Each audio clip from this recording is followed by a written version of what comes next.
This week on Africa Weekly, we meet the Nigerian prostitutes dreaming of a better life in Europe. Then we meet the Turkish Red Crescent, who are desperately trying to deliver aid to displaced Somalians. And finally, we sample the South African wines that are pleasing palates but not purses. But first, here's a summary of the stories that made the headlines this week.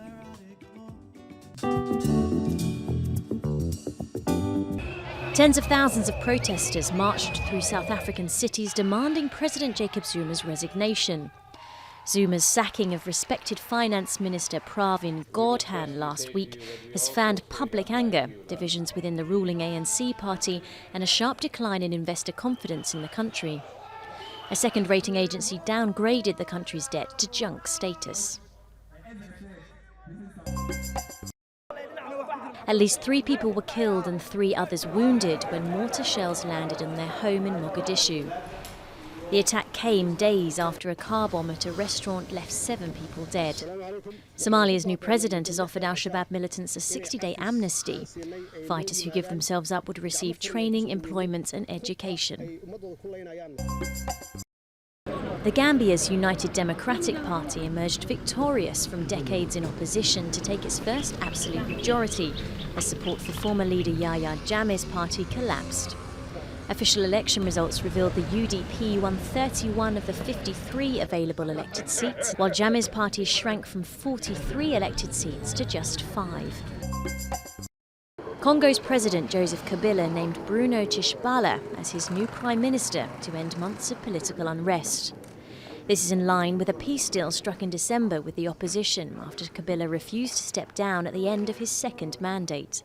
It comes after a general strike was called on Monday by the opposition to push for increasingly unlikely elections.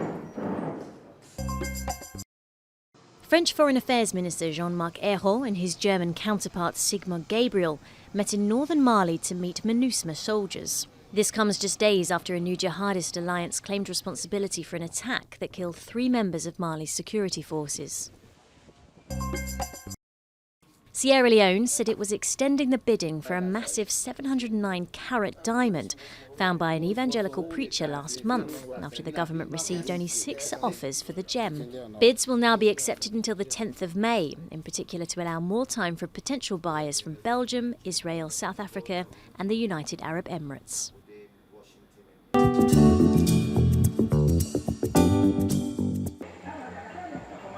Hustling on the streets of Benin City in Nigeria, dreaming of going to Europe.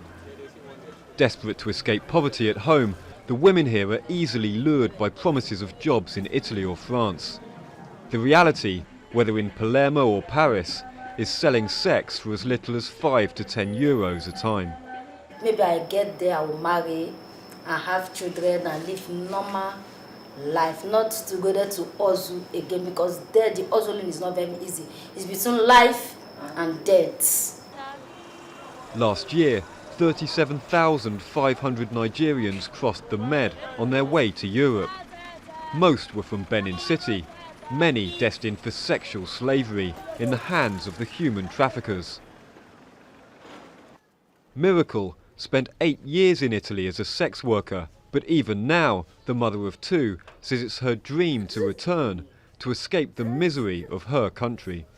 We Nigerians, we are so wicked.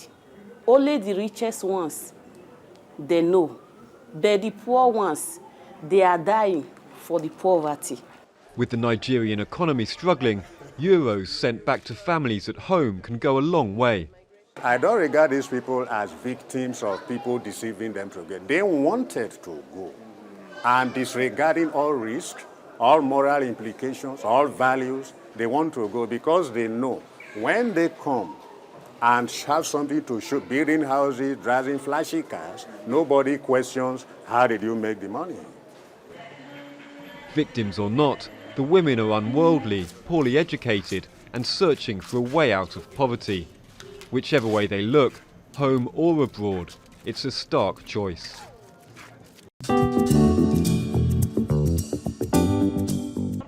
Forced from their homes in desperate search for food and water, these Somali families have walked for days to find refuge in the southern city of Bedoa. I come from a village called Shabela. We left our home because of the drought, and we came here because we are so hungry. Somalia is facing its third famine in 25 years. In 2011, more than 250,000 people died, and experts fear this time it could be worse. After successive seasons of poor rains and failed harvests, emergency supplies are low. The Turkish Red Crescent is delivering 70,000 tons of aid to displaced people across the country. Somalia is the main beneficiary of Turkey's interest in Africa. President Erdogan sees Somalia as a crucial sphere of influence and has visited the war-torn country 3 times in 5 years, signing 15 bilateral agreements. But the Turkish Red Crescent says it intends to help the entire region affected by the drought. We are not working only for Somalia. We started a campaign for Somalia, for Yemen, and for South Sudan, because as the East Africa, they need support and they are regionally affected.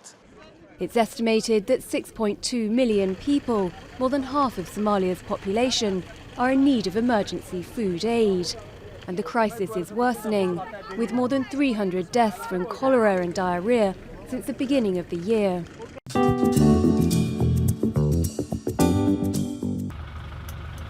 An early morning harvest in the vineyards of Stellenbosch.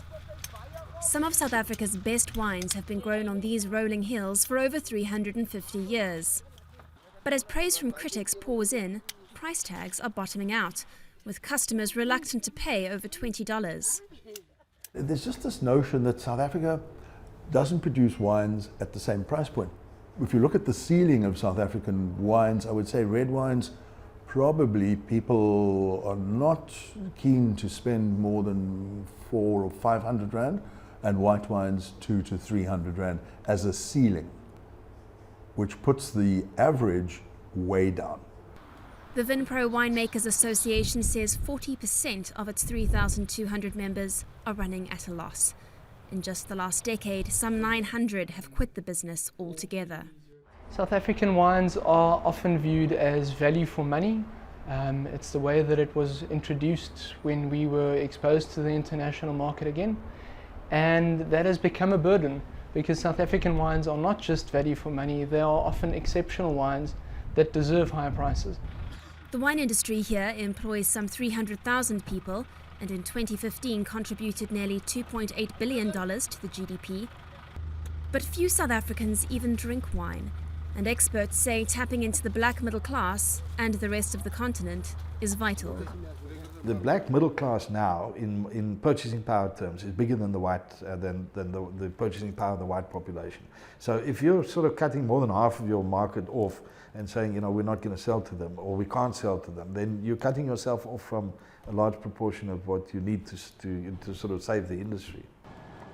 Facing stiff competition in their traditional markets like the UK and Germany, experts insist South Africa's wine producers will have to win new fans elsewhere if they're to put a cork in the problem.